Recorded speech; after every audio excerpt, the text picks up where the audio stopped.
शारदा में से माता भगवती काली प्रकट हो गई महाराज। जगदम्बा काली प्रकट हो गई, क्योंकि जब ये जीव ईश्वर की तरफ चलता है तब उसको पत्नी पत्नी नजर थोड़े, पत्नी उसको शक्ति नजर, भक्ति नजर आती है। शारदा को वो मां भगवती काली के रूप में देख रहा है। जितने भी ये पूज्य महात्मा जन चल करके आते हैं, इनको यहां ये आगे पोर्शन में बैठाने की पूरी कोशिश, पूरी व्यवस्था। कुछ वॉलंटियर पीछे लग जाइए, 2-4। जैसे ही संत लोग आए, ये बीच का रास्ता महापुरुषों के लिए, आगे के रास्ते से ही यूं और आराम से इधर ला करके बैठा दीजिए। जाइए पीछे 5-7 महात्मा भी आए। बोलिए भक्तवत्सल भगवान की जय, कृष्ण कन्हैया लाल की जय जय जय श्री राधे, जय श्री राधे, जय जय श्री राधे श्याम। तब तक राजा उत्तानपाद के सामने ध्रुव चल के आए हैं। ध्रुव ने पिता के चरणों में वंदन प्रणाम किया है। माता सुनीति सुरुचि से मिले हैं। पिता ने घर द्वार परिवार छोड़ा। गद्दी पर श्री ध्रुव जी महाराज बैठे हुए थे और अपने आने वाले समय में ध्रुव ने भी भगवान के दिव्य धाम जाने का निश्चय किया। मृत्यु सामने चल के आई है। मृत्यु के मस्तिष्क के ऊपर चरण रखकर दिव्य विमान को स्वीकार किया। विमान आगे चला है। कहा रुक जाइए, जिस माँ की कृपा से मैं जा रहा हूं, मेरे माँ को तो बुलाइए। कहा एक माँ की बात करते हो, जिस वंश में आप जैसा बेटा हो जाए 21 पीढ़ियां भगवान के धाम पहुंचते हैं। इसलिए तो कहता हूं, बेटे को कलेक्टर, डॉक्टर और कुछ उद्योगपति बना दिया, कुछ नहीं बना पाए आप। और जिसने अपनी औलाद को संस्कारों के साथ भगवान का भक्त बना दिया, तो कुछ बनाने के लिए बकाया ही नहीं बचा। आपने सब कुछ बना दिया है, सब कुछ बना दिया। का सामने का विमान तुम्हारी मां का है।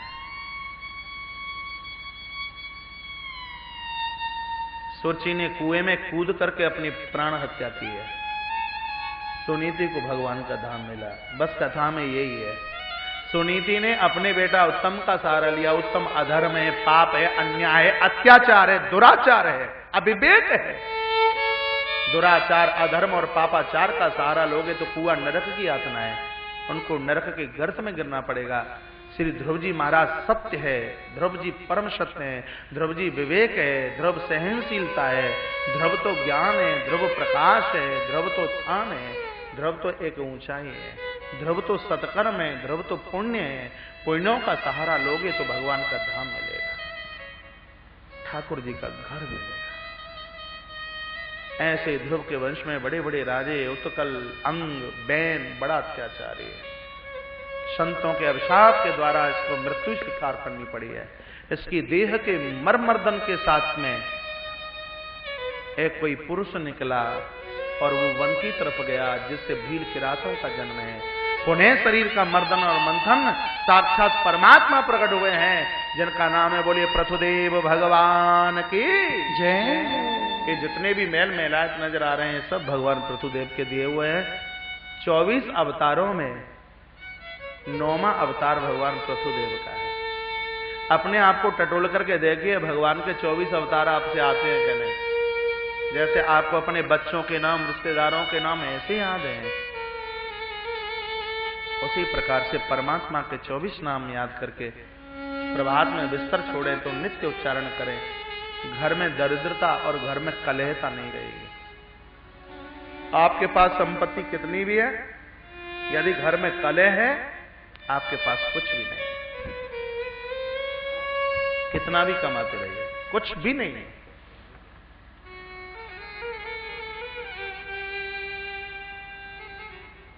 थोड़ा सा ध्यान आगे। बोलिए बांके बिहारी लाल की जय जय जय श्री राधे, जय जय श्री राधे, जय जय श्री राधे श्याम। भगवान पृथुदेव ने बहुत यज्ञ किए हैं और उस यज्ञ के माध्यम से स्वयं भगवान नारायण प्रकट हुए और पृथु ने जो मांगा है वो हम और आप मांगे। 10,000 कान पृथुदेव ने मांगे। कितने कान मांगे? 10,000। 10,000 आंख नहीं, 10,000 कान। क्यों? आंख का प्रवेश, पाप का प्रवेश द्वार आंख है। ये पाप कभी कान के दरवाजे से हृदय में पाप प्रवेश थोड़ी ही करता है।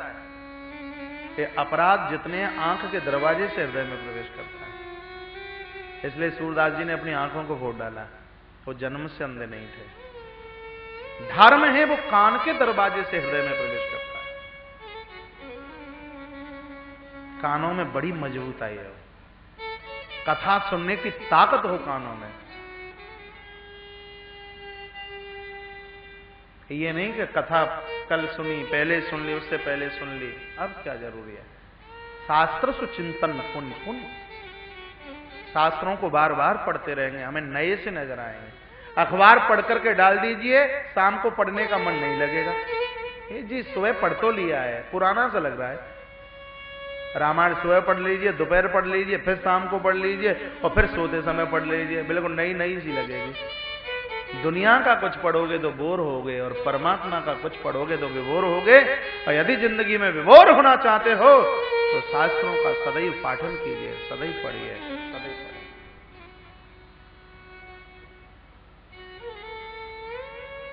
10,000 कान मांगे हैं, प्रभु ने कृपा की है। और इन्हीं के यहां प्रचेता और इन्हीं के यहां प्राचीन वरही नाम के राजा का जन्म हुआ है। और प्राचीन वरही नाम के राजा से पुरंजन उपाख्यान का वर्णन किया गया। श्रीधाम वृंदावन की माटी में बैठे हैं। बाहर तो इस प्रसंग को मैं बहुत कम ही सुना पाता हूं, क्योंकि इसको समझने के लिए बड़ी ताकत चाहिए। पुरंजन उपाख्यान है।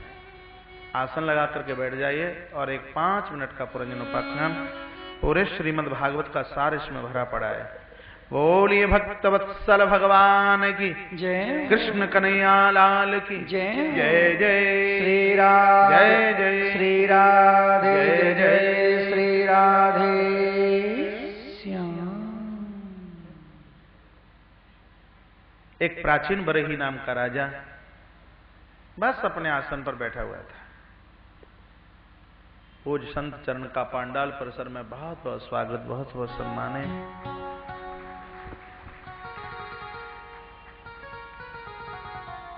इतने में देवर्षि नारद चल करके आ गए। इधर भी देखते रहिए।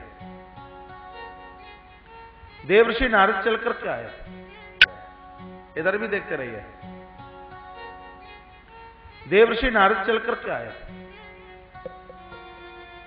प्रणाम किया प्राचीन बरही ने।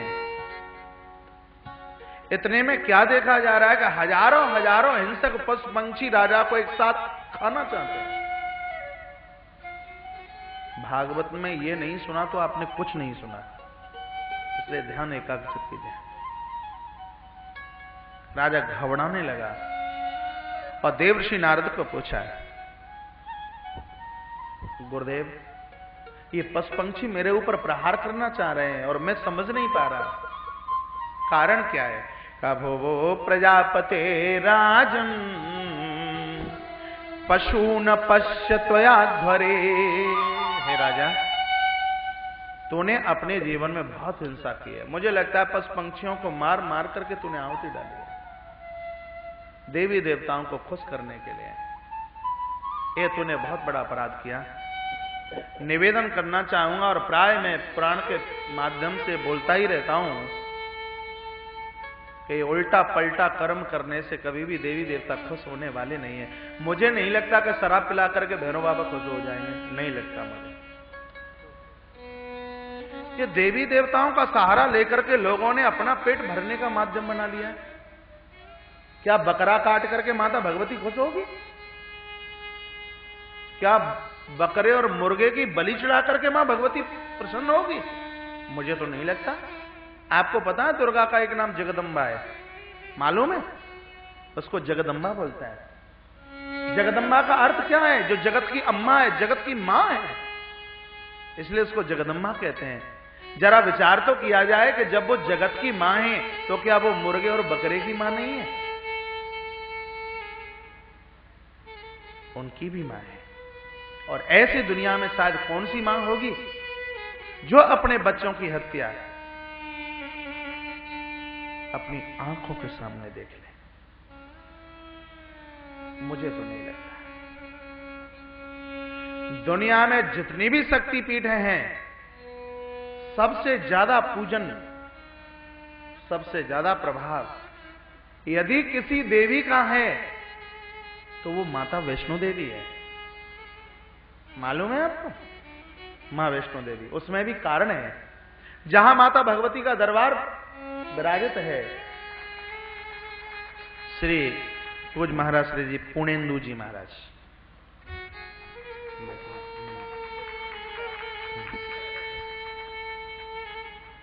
ताली बजानी है तो जोर से बजाइए, कंजूसाई से क्यों।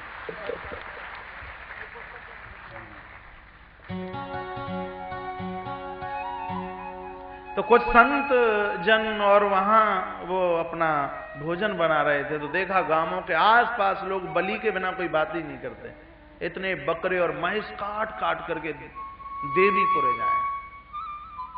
महात्माओं ने स्तुति भगवती की मां दुर्गा प्रकट हो गई और कहा कि हे महात्मा वरदान मांगिए।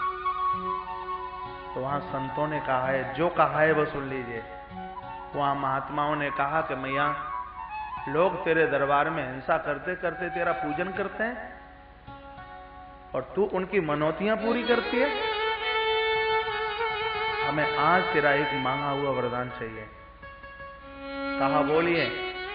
वरदान ये चाहिए कि तेरे दरबार में, यहां तुझे बैठना है, तेरे दरबार में सात्विक पूजा करने वाले लोग पधारे और जो तेरी पूजा करें उनको मुंहों मांगा वरदान मिले, उनका खजाना कभी भी खाली ना हो और जो तेरे दरबार में आकर के बलि चढ़ाए और उसका पूरा पनिया ढार हो जाए।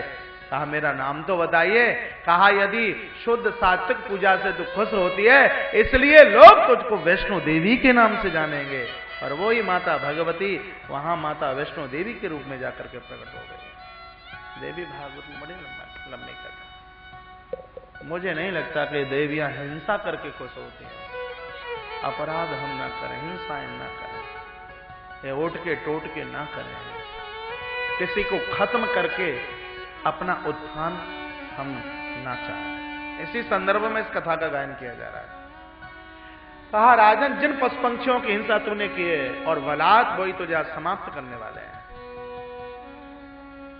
राजा ने कहा गुरुदेव, इतनी बड़ी गलती का व्यक्ति जब मुआंद होता है, बड़ों की बात नहीं मानता तब ऐसा ही होता है। इस संदर्भ में एक कथा सुनाई है, पुरंजन उपाख्यान। बड़ी सुंदर कथा भागवत की है, पुरंजन उपाख्यान। और पूरा का पूरा चरित्र है वो देह के ऊपर उतारा गया।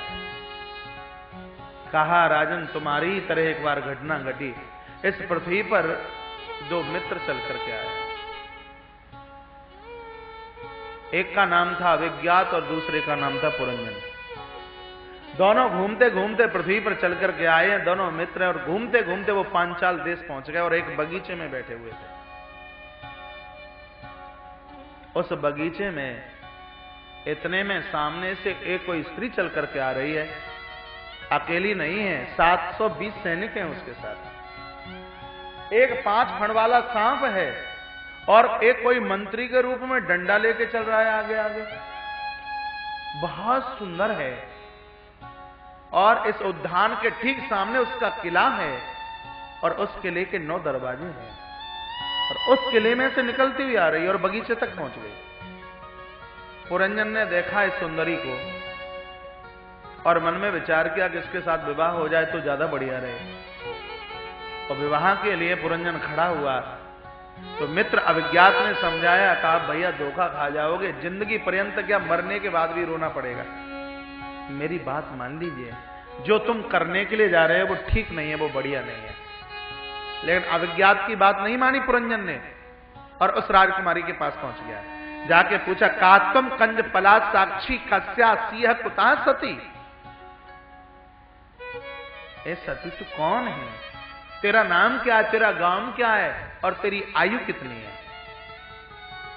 जो भले आदमी होते हैं, सजग्र आदमी होते हैं, सम्मानीय आदमी होते हैं, संस्कारी लोग जो होते हैं, एक तो वो संत महापुरुषों की जाति और उनकी जन्मभूमि और उनके माता पिता का नाम और किसी स्त्री की आयु वो नहीं पूछते।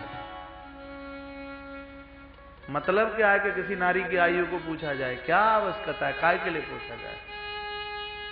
भागवत ने विरोध किया है।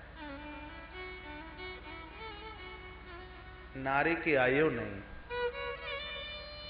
नारी का मुंह नहीं देखना, नारी के तो चरणों में दृष्टि डालनी है। हां, बिना मौत के मरना है तो भले ही। बिच्छू के सिर्फ डंक में जहर होता है और पर स्त्री के एक अंग अंग में विष होता है, और ऐसा डसे सल्फास खाने वाले तो द्वारा जिंदे भी हो सकते हैं, लेकिन बुरी दृष्टि के साथ में ताड़ित की गई कोई स्त्री और उसके डंस से महाराज ये मरा हुआ पर जिंदा नहीं हो सकता। इसलिए पुराण कहते हैं उसके तो चरणों में दृष्टि डाले। आयु पूछने लगा, आयु कितनी है? कहा ये तो मुझे खुद भी नहीं पता। माँ बाप का नाम क्या है मुझे पता नहीं, लेकिन इतना जरूर पता है कि सामने ये 9 दरवाजे वाले किले में मैं रहती हूँ। मैं आई इस बगीचे में, तुम मुझे बहुत बढ़िया लगे और मेरा मन कर रहा है कि विवाह तुम्हारे साथ हो जाए। पुरंजन ने कहा बोल नहीं पा रहा था, यही मन मेरा था। मित्र ने बहुत समझाया, लेकिन एक भी बात नहीं मानी। राजकुमारी के साथ विवाह कर लिया, इसलिए इस देवी का नाम भी महाराज पुरंजनी हो गया। वो पुरंजन और ये पुरंजनी लेकर के चली गई उसी किले में। समय आने पर परिवार इतना बड़ा कि 1100 पुत्र और 110 बेटियों को जन्म दे दिया दोनों। यहां तक बात आ रही है समझ में? टेपर कोड में कैसेट तो नहीं चल रही है? तो सुनिए, इस किले के ठीक सामने एक चंडवेग नाम के गंधर्व का किला बना हुआ है। वो इस पुरी को बार बार लूटना चाहता है, बार बार, लेकिन जो 5 फण वाला सांप बैठा हुआ है दरवाजे पर, वो इस पुरी को लूटने नहीं देता। परेशान, क्या करूं? तब इसने एक देवी का सहारा लिया जिसका नाम था जरा। जरा का सहारा लिया। जरा ने कहा चिंता क्यों करते हो, ये तो मेरे दाएं बाएं हाथ का खेल है। जरा का एक भाई था जिसका नाम था प्रज्वार। जरा चल करके आए, पुरी को शिथिल कर दिया और प्रज्वार ने आकर के आग का दान किया। धू-धू करता हुआ वो नगर जलने लगा।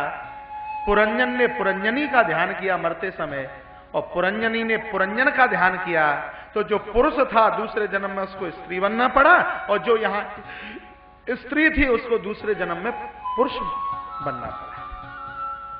परीक्षित ने कहा गुरुजी कथा थोड़ी और ढीली करके सुनाइए, सरल करके सुनाइए कथा को, बिल्कुल इसकी गांठ खोल खोल करके सुनाइए, कथा बहुत सुंदर है।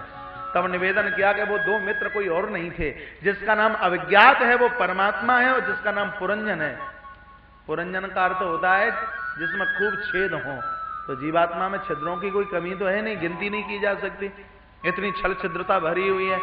इसलिए जो जीव है वो क्या है? पुरंजन। पुरंजन ही जीव है।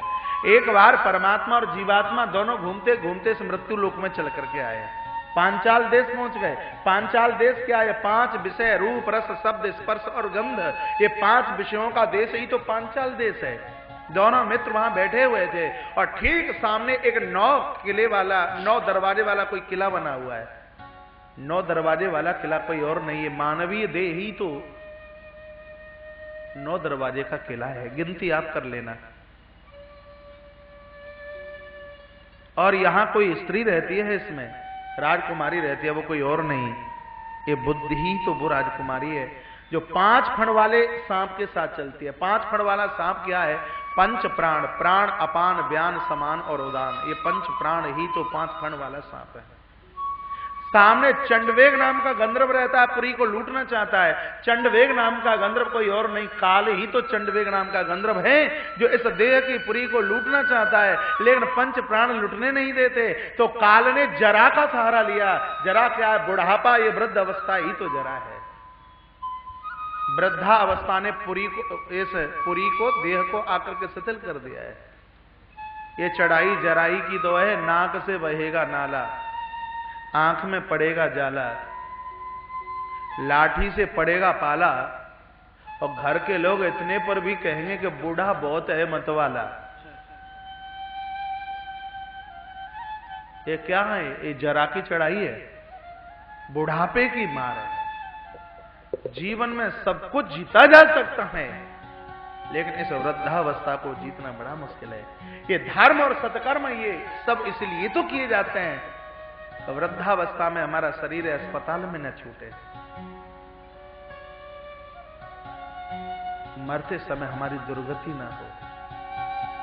शायद आपको ना पता होगा, जन्म लेते समय कष्ट इतना होता है, 10 लाख बिच्छू एक साथ डंक मार रहे हो, लेकिन mरते समय वेदना इतनी होती है कि 20 करोड़ बिच्छू एक साथ दंशन कर रहे हैं,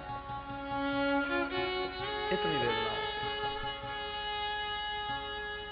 उस जन्म और मरण के दुख से बचने के लिए सदैव प्रभु का नाम जपते रहिए, चाहे राम कहिए, कृष्ण कहिए, शिव कहिए, दुर्गा कहिए, कुछ न कुछ कहिए। आत्म उद्धार, आत्म कल्याण इसी में है।